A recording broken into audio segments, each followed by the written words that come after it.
Les images satellites dévoilent une terre scarifiée sur des kilomètres.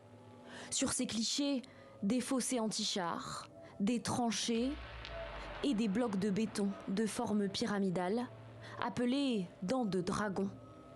Ces fortifications russes, représentées en vert sur la carte, ont été installées le long du littoral de la mer Noire et dans la région frontalière de la Crimée.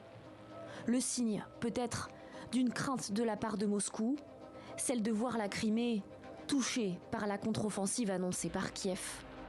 Les Russes sont passés d'un modèle, je dirais, offensif, principalement jusqu'au Dniepr et puis bien évidemment dans le Donbass, à un mode purement défensif.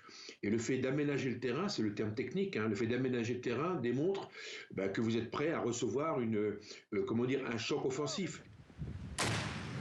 La contre-offensive de Kiev est dans tous les esprits. Ces soldats ukrainiens, positionnés à Bakhmout, l'attendent eux aussi, dans le courant du mois d'avril ou début mai, en fonction des conditions météorologiques. Bien sûr que nous sommes prêts, nous devons le faire, le plus tôt sera le mieux. L'ennemi doit être chassé. En ce moment, nous attendons que le temps change. La boue est un obstacle. Les tensions n'en sont pas moins vives pour les soldats. Ils ne sont pas débordés par l'ennemi, mais ils doivent régulièrement riposter. C'est comme ça tous les jours.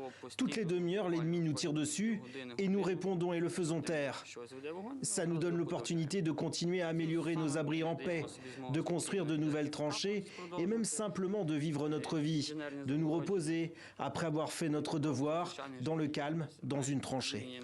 Dans cette guerre de position et de communication, les deux camps préparent la suite du conflit sans dévoiler leur véritable stratégie.